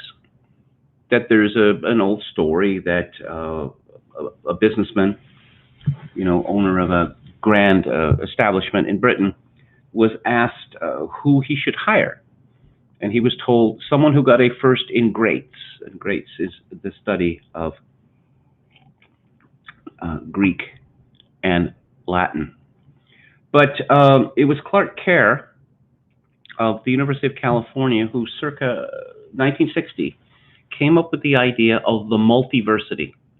That is to say that the university was all things to all people. And everyone loved that idea because it meant that, young people who were clearly not university material, well, they could go to university. In fact, they should go, and later they must go to university. And of course, the universities loved this because they just grew like topsy in the 1960s and the 1970s, throwing up endless new building, and all of these things which are really not properly part of the university: professional training, nursing, accounting, other fields. They just got subsumed by the university. So I'm going to be going to the book club very shortly. We're going to be talking about Alec Guinness's memoirs and diaries. So what is the latest from Canada? I'm just going to run through this very quickly. I've been keeping an eye on Saskatchewan. Saskatchewan has fallen behind Manitoba. Manitoba has rocketed ahead of Saskatchewan with 7 COVID-19 deaths as opposed to Saskatchewan's 6. Alberta, where there is a full-scale panic, there's 4.4 million people in Alberta, and they have 114 deaths. British Columbia, 126, although that may have increased. Just let me take a look here. Update. Do we have an update? I don't know. Maybe it went. One more death. Okay. One more death in British Columbia. Oh, okay. So this is a very strange story, which has become huge in the sports world, and I can hardly believe it. Winnipeg woman focusing on body positivity after being targeted by hockey players' misogynistic slurs. Nicole Zajac says she's not letting derogatory comments on group chat get to her. Everything I post online because I feel beautiful, I feel great, I feel worthy, said Nicole Zajac, who is described as an Instagram influencer. I just don't think it's worth it to let a few comments from people who clearly don't respect women get to you. Zajac's Instagram photos were among those shared in a private group chat that included 3 Winnipeg-born hockey players. In it, the group of men made comments about different women's online photos, including Zajac's writing comments like, "Oink, oink, she's actually disgusting. I honestly hope they're fat so I can just degrade them." The men also insulted NHL players. Okay. This is a private group chat. Now I'm looking at pictures of Nicole Zajac, and she looks pretty attractive to me. I get the impression that a bunch of these players have had some personal interaction with her in the past. And so they're firing everybody. The player with the Washington. Okay, so here's a full body picture of Nicole Zajac, and I would say she's, let's say, 12 pounds overweight. Yeah, 12 to 15 pounds. Still a good-looking woman, no question, but she is overweight, and she has published a picture of herself wearing a sports bra and matching panties. And I don't know why people do this, but she has written things on her body and or had other people do it for her. On her face, it says dumb, fake, and slut. On her neck and at the top of her torso, it says liar, weak, whore. On her arms, it says insecure and crazy. And on her belly, it says worthless and fat. Yeah, I don't know. She's interested in persuasion. She might want to check out Scott Adams. You really wouldn't want to go in the direction that she has gone. The Washington Capitals have terminated Brendan Leipzig's contract following his offensive comments, for which he made a groveling apology. And his younger brother has been sacked from his younger brother Jeremy has been sacked from the University of Manitoba hockey team. I'm just kind of curious about this. How does the players' reunion react to this? A private comment is a private comment. Case closed, I should think, but apparently not anymore. They're not yet able to read our thoughts, but perhaps that's coming soon. The wage subsidy program will be extended past June, says Trudeau, and here we see the plan for recovery for a lockdown, which he hasn't said when it will end. It's money printer go. That's the plan. The program covers 75% of employees' pay, up to $847, to help employers who are facing plummeting revenues due to pandemic measures keep their workers on the payroll for the duration of the COVID-19 crisis. News of the extension comes as new StatsCan numbers show the country lost almost 2 million jobs during the month of April, a record high. Total number of jobs lost during the crisis, which is not that old, remember, 3 million. An interesting tweet from Faith Goldie. She quotes from a Vancouver Sun piece. Prime Minister Justin Trudeau's government has quietly confirmed foreign students with an SIN number can apply for the Canadian Emergency Response Benefit, which gives up to $2,000 a month to residents of Canada who have lost their jobs because of COVID-19. The government also removed the 20-hour-per-week limit on how much international students could work during their term. Ottawa will now allow them to work unlimited hours if it is with an essential service. In BC, foreign students also receive subsidized government medical care. Faith Goldie responds, so international students from China at the U of T driving Lamborghinis are eligible for Trudeau bucks. Enjoy filing your taxes this year, old stock. Your Prime Minister hates you. Jason Kenney, Premier of Alberta. He loves immigrants. He loves immigrants more than Canadians. They're just so hardworking. They're just so entrepreneurial, you know. Old stock Canadians are boring. And old stock Canadians, as he has indicated in speeches in the past, old stock Canadians are lazy. They actually don't want to work. So there's a Cargill plant in Alberta, a big one. It's near High River, Alberta, which has seen 949 cases of COVID-19, 1 death. Okay, that's a really low death rate, wouldn't you say? 1 out of 949. In a video posted to Facebook, Alberta Premier Jason Kenney warned of discriminatory behavior against some Albertans coming from immigrant backgrounds, a majority of which work at meat packing facilities.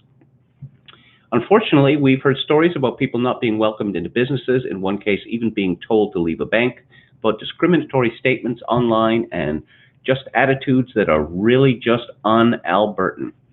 Those meatpacking plants, they're filled with folks who have taken jobs that a lot of other Canadians would not take, difficult, tough manual labor without which we would not have food security.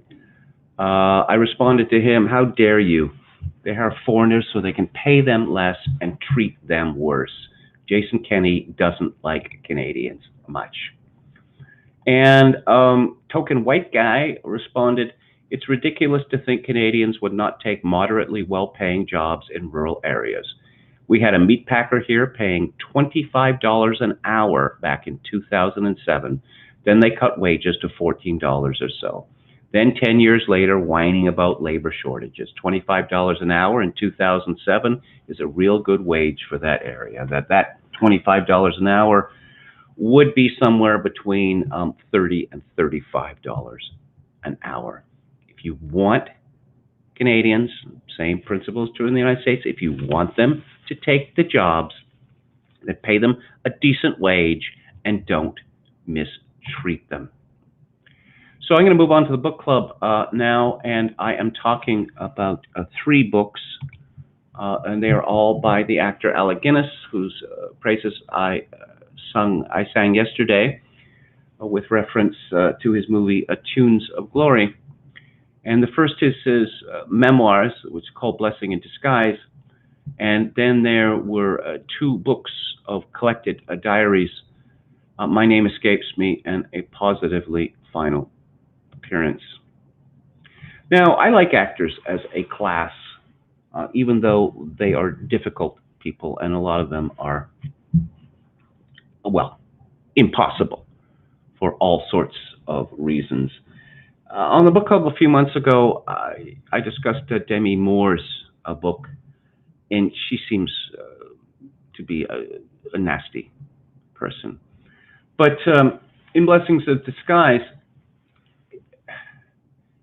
Guinness is talking about an actor friend of his called Ernest Milton, and he describes the condition of the actor: affectations, egomania, and persecution mania. And this is, I was talking to someone on the internet yesterday about the actress character, Sally, on Barry. She is egomaniac, low self-esteem, and this persistent persecution mania.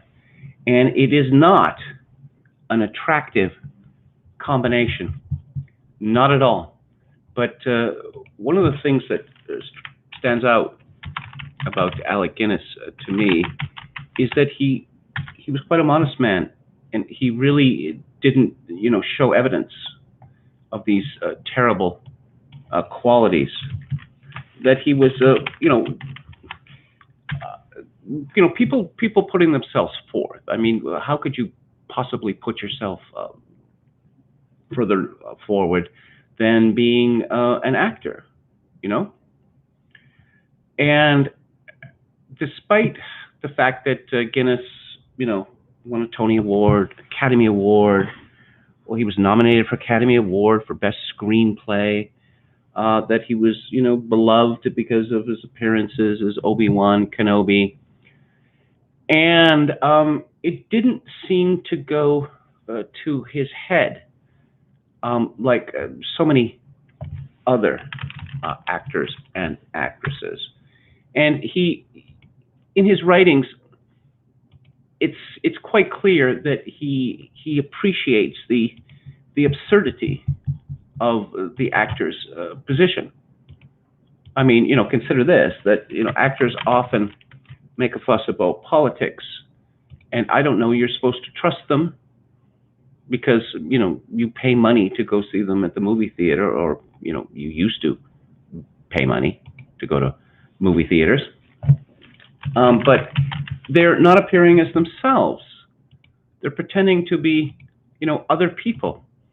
And I don't know, the actors and actresses don't seem to take this into account when they are, practically ordering us to listen, to heed their political opinions. I mean, even someone like Alyssa Milano, and I'm thinking, remind me what it is that you're famous for? Weren't you on some sitcom back in the 1980s? Then you were some other sitcom, in the 90s or something? But no one seems to regard you as, particularly good at your profession. But it doesn't seem to make any difference with these people. I was just looking for one of the difficulties of talking about this is that I'm talking about 3 different books, and so I can only bring up one at a time. But let's talk a little bit about Alec Guinness and who he was. I suppose the most important fact about him in his early years is that he was a bastard, that he was born Alec Guinness de Cuff in 1914 in Maida Vale in London, and he never knew who his father was. And he grew up in London in what might be called shabby gentility, staying at rather low rent hotels. There's a speculation as to his father is. I don't know that we'll ever know for sure. His mother, who he doesn't have much to say about in his autobiography, she married a Scottish captain named Stephen, and Alec Guinness was not fond of this fellow. But of course, I don't know how that's not unusual in the slightest. That boys are typically not fond of their stepfathers. There are exceptions, But from a very early age, Guinness was besotted with the theater, and I suppose he idolized actresses first of all, and he writes in Blessings of Disguise of this kindly old woman who, making a sacrifice, actually, took him to the theater. And one of the things that really, I'll just read the passage that I think gives you quite an idea of the kind of man that he was. Thunder, lightning, and heavy rain woke us in the early hours. Rain lessened but continued until 11-ish. Drew arranged for a large motorboat to collect us at Tremezzo, a mile or 2 south, in mid-afternoon to take us to Como. M, that would be his wife, took one look at the slight movement on the water and decided to return to Casa Ecco. Natasha didn't even contemplate the trip. It was all spectacularly beautiful, skimming over blue water past fine villas and wooded mountains rising dramatically on either side. It took about an hour and 40 minutes to reach Como, which was crowded. We indulged ourselves sitting outside a cafe in the Cathedral Piazza with very elaborate ice creams or a cappuccino or 2. There was a long, slow queue for the cafe's loo. The facade of the cathedral is striking, but I found the inside rather heavy and glooming. Yesterday, Valerie lost a precious silk sunshade, so candles were lit, invoking St. Anthony and his remarkable ability to find things. Needless to say, when we got home this evening, the parasol had been found. St. Anthony is very exacting, and I'm sure Valerie will reward his poor box handsomely. Many years ago, before I became a Catholic, I wandered one day into Brompton Oratory. Spotting a little screw of paper lying at the feet of a statue to St. A, I was inquisitive to know what might be written on it. Please, St. Anthony, help me find my handbag, perhaps, or where did I drop my penknife? I looked round furtively to make sure I wasn't being watched, and then unfolded the paper. I read it, refolded it, and gave it back to the statue. Any superior smile had been wiped off my face. What I had read was very simple. Please, St. Anthony, help me to find work. Sadly, Lord B left for England this morning, and chit-chat this evening was mostly ecclesiastical, with me holding forth interminably with tales of various popes and Leonard Cheshire et al. The others must have got very anxious, wondering if I would ever stop. I had had only one Campari, admittedly strong, before dinner, and one glass of white wine with my fish, so I don't think my garrulousness can be laid at an alcoholic door. Age and the compulsion to reminisce, I fear. If only I would cut my anecdotes in half, not spend such unnecessary time setting the scene in a theatrical way, and get to the point swiftly and clearly, I could save myself and others a lot of embarrassment. Probably it would be better not to speak at all, keep lips sealed like Lord Baldwin, or just offer yea for yea and nay for nay. There are times when I fear an almost catatonic silence has gripped me, and I take a heedless plunge to break it. One of the things that makes Alec Guinness such a good memoirist and diary writer is his interest in other people and his talent for finding details which get to the heart of another person. Gielgud had difficulty getting into the theater. He studied, he took lessons, he paid for lessons at £1 at a time from a middle-aged actress. And later he was accepted into Faye Compton's acting school, which is not, nothing like RADA or anything like, or even Lambda, It was very much catch as catch can for many years for Alec Guinness. John Gielgud took an interest in him, and Gielgud was, of course, one of the giants of the theater, even at that time.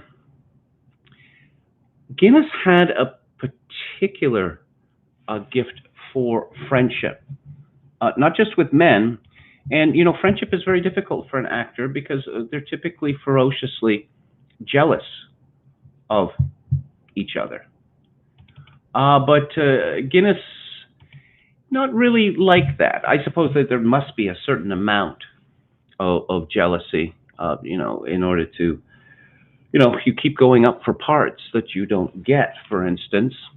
But he seems to have kept that to a minimum, and more curiously, he had a great fondness for female friendship. Now, male actors are famous for having it off with all manner of women. As a rule, it's difficult for men to have friendships with women in which they have any kind of sexual interest. But Guinness seems to have been friends with, I don't know, everyone from all of the Ediths, Edith Sitwell and Edith Evans. And, a lot of men find female conversation to be wearying, particularly, the conversations of female actresses, because, of course, they are always carrying on about how hard done by they are. And Guinness is not, he's not a lovey, although he certainly understands the tendency to fall into it. Oh, so-and-so was so wonderful, so splendid, etc., etc. He relates various experiences that he has had, and he relates. Some of them are pleasurable, and some of them are very much unpleasurable. That he is quite honest about the ways in which his actor friends could be, simply impossible. He writes with great honesty and affection about Tyrone Guthrie, the great director and impresario who founded the Stratford Festival in Ontario, and he asked Guinness to go, which meant spending several months essentially in the middle of nowhere, which Guinness did because he was quite fond of Tyrone Guthrie. And Guinness talks about portaging out in the wilderness in Ontario. I wouldn't have thought that he was that type, but life is full of surprises, He talks about Tyrone Guthrie, that he had, well, him and his wife Judy, they were good friends with Guinness and his wife Marula, but they were very odd people. That they lived essentially in squalor, and eventually Guinness and someone else who had been invited to their house in Ireland couldn't stand it anymore and spent the day cleaning up, which outraged Judy Guthrie, and she got on her high horse saying that he'd become such a snob because I suppose the best people don't care about squalor.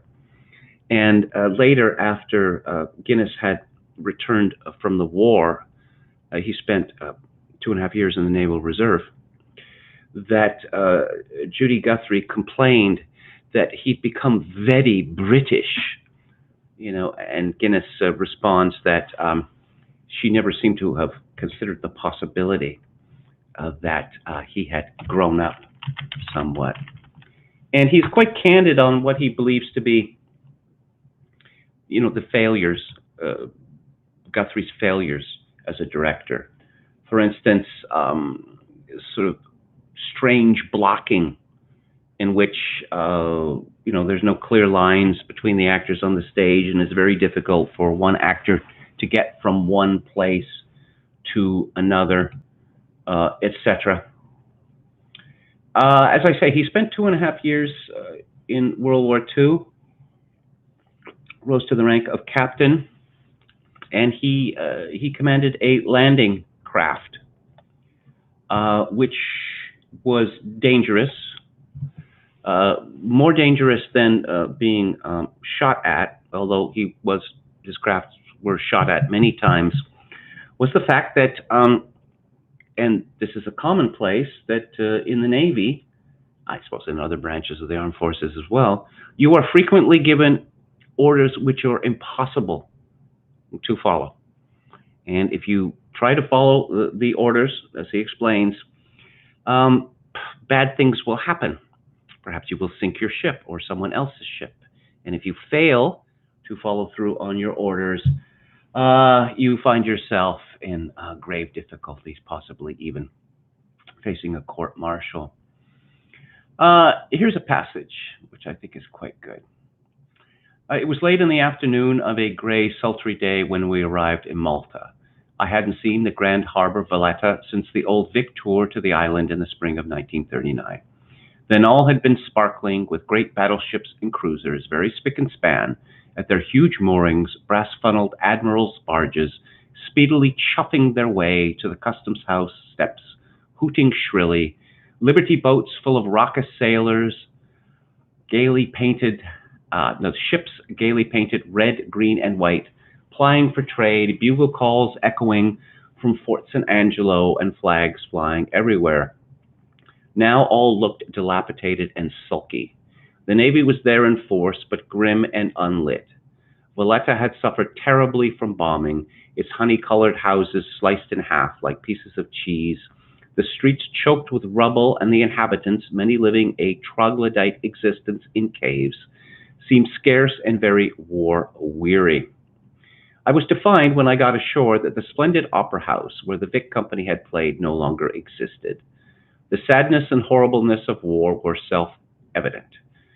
My immediate task, however, was to berth where instructed, which proved to be an impossibility. I was required to squeeze my craft between two others, bow onto the quay, which meant slewing my stern with about 4 feet of my favorite ship, the crack mine layer HMS Manxman. She was beautiful, swift, and with a first-class hand-picked crew, most of whom lined their gunwale to watch with concern my cautious and useless endeavors. There was a rather unpleasant snapping sound. I had managed to crack the Manxman's gangway. I promptly set a signal of apology to the captain, who replied immediately, "Whoever told you to berth in that position is a fool. Stop. You did very well considering. Stop. Good luck. Stop. End of message." A further signal reached me from shore, telling me to berth at the far end of some muddy creek 1/2 mile away. Darkness was falling. We reached the sloppy, garbage-strewn spot all right. It reeked of oil and refuse, but I could see no means of mooring, except to an old wooden stump. There was certainly no way of getting ashore. Near the stump, standing on the muddy shore, I could see 3 men. It was too dark to make out how they were dressed. The crew repeatedly failed, understandably in the conditions, to secure a line ashore, so I seized a loudhailer and bawled at the 3 figures, "Don't just stand there. One of you take that rope and put it round the post." There was no movement, so I shouted again, "Frightened to muddy your boots?" After some hesitation, one of the men stepped forward and did what was required. "Thank you," I called out in a very sarcastic tone. As he turned away to join his companions, I caught a glimpse of red tabs and a glitter of gold. It was Lord Gort, then Governor of Malta. One of the others was, I believe, Admiral Sir Andrew Cunningham, Commander-in-Chief, Mediterranean. Who the third was, I never found out. They vanished into the darkness, and I lay in my muddy creek to await events. And I gather that being in the Navy, well, particularly in wartime, is attempting to deal with a series of often incomprehensible or impossible orders. Guinness spent much time sailing provisions to the communist partisans in Yugoslavia, and he relates that they would not stop firing on the boat. And despite the fact that it was clearly marked that every time they came with their supplies, they were shot at. He said, luckily, they were terrible shots. He writes in Norfolk, Virginia. He came over on the Queen Mary, which zigzagged from Arctic to tropic in order to avoid being sunk by a German submarine. He landed in New York, where immediately, shortly thereafter, Terence Rattigan, the famed playwright, appeared and said, "My lead has dropped out, and could you star in this play on Broadway?" Which he did, and it wasn't really a success. It lasted only a month. He finds himself in North Africa, and he gets a message saying that Vivian Leigh and Beatrice Lilly are close by, and they want to meet. And so it's about an hour's drive away, and so he manages to get permission, but there was the fear of getting back in time, had to get back by 8 in the evening. And so they spend about an hour with the Vivian Leigh and Beatrice Lilly. And the question, he's becoming more and more anxious with the question of the transport back. And so Beatrice Lilly decides that she is going to use her female charms on him. And actually, Vivian Leigh said she would fix it for us and went straight into bold action. She buttonholed with all her wheedling charm a starry-eyed admiral. Caressing the lapels of his uniform, admiring his campaign ribbons, she suddenly asked him what he was doing for the next few hours. His eyes danced with excitement as he blushingly replied, "Nothing." Then Vivian went on, "You won't be needing your car. It's at your disposal, fair lady. You are too sweet," she said. "You see, I have 2 darling friends here, and they've simply got to be driven back to a little place just round the corner called GG. So you're going to be the dear thing you are and send them home in your car?" The Admiral's face fell. He bowed acceptance and defeat. "To show you how grateful I am," Vivian went on, "I'm going to give you a little kiss and then perhaps a nice big drink." So, to our immense relief, it was fixed and we were driven away smartly by an astounded lieutenant commander. But so one meets all sorts of interesting people in the Navy, well, in the armed forces generally. That he writes, in Norfolk, that's Virginia, we were encouraged to camouflage our ships with paint in any style we fancied. I devised a pattern of pale blue and white rectangles, rather like a Braque. That's a reference to Georges Braque, the surrealist painter. Impressionist painter. My fellow officers complained that I had made mine look like a hospital ship and far too conspicuous. But when we were out on the ocean, they equally complained that they couldn't see me. If they really couldn't see me some mornings, it was largely the fault of the steering gear, which was electrical and had a nasty habit of seizing up. For hours on 2 nights running, shortly after leaving Bermuda, I found myself doing small circles in the middle of the Atlantic. In command of the squadron for our crossing to North Africa was a delightful Royal Navy lieutenant commander. He had a gentle, dry wit and was a dab hand at biblical signals. On the morning after one of my individual night maneuvers, When I was recognized on the horizon as a pale blue spot, he flashed on his Aldous lamp in Morse code, Hebrews chapter 13, verse 8. A watchkeeper was sent to the wardroom immediately for a Bible. It was a lovely sunny morning, and the breeze tugged at the India paper pages, which kept sticking together. I found the place and certainly got the signal: Jesus Christ, the same yesterday, today, and forever. That is to say, they were going around in a circle. I mentioned Dennis Price yesterday, as I well might, because Dennis Price appeared with Alec Guinness in two famous movies.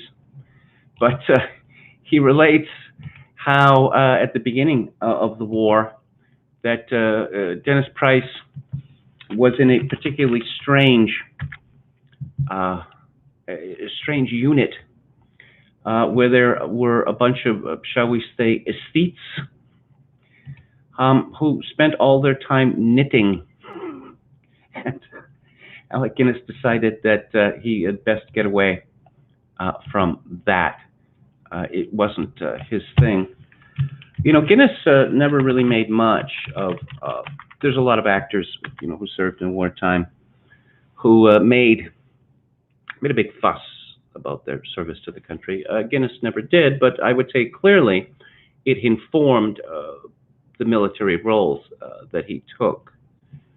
Yes, he said, he wrote, "It was the Navy I wished to enlist in anyway, but I had no idea of the preliminary steps to take. A few days later, somewhere off Piccadilly, I ran into Dennis Price, who was a casual friend from the time we had been together in one of Gielgud's productions.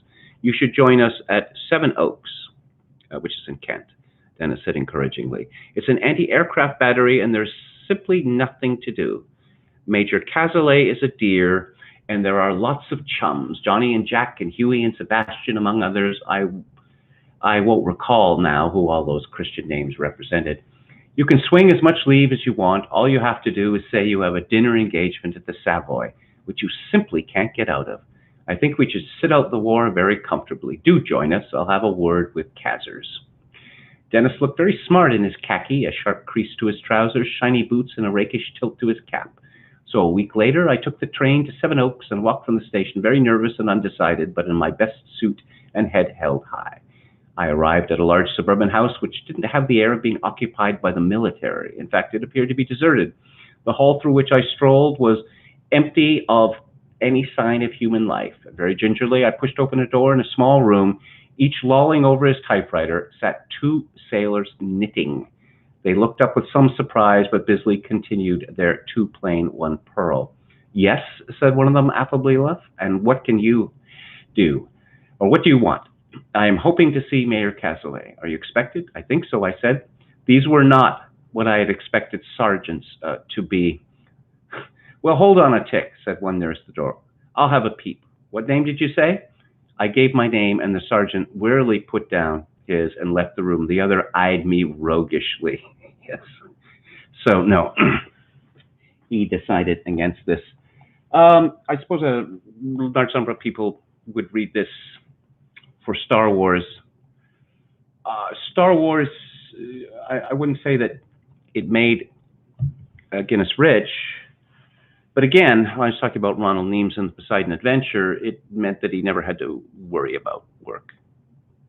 And in fact, he explains in one of the diaries that Martin Scorsese wanted him for a small role in one of his films, and I believe £30,000 was offered, and he didn't want to take it.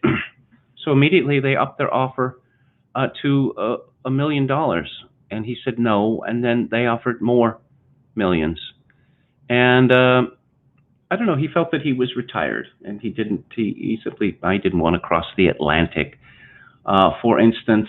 And I mentioned yesterday that Dennis Price appeared in quite a few deplorable films in his last few years because he was desperate for money. And the same thing happened to Ray Milland, who was a fine actor who co-starred, I believe, in The Man with Two Heads with Rosie Greer of Los Angeles Rams fame as the other head.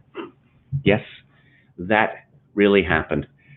Star Wars, Guinness didn't care for, but he got 2.5% of the gross. And he appeared in 3 of the movies, and he keeps appearing through the miracle of jiggery pokery.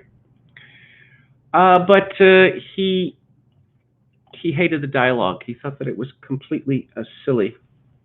And there's a famous incident where a mother and her son, young son, were delighted to see him, and they said, "Say the words," and all know what the words are.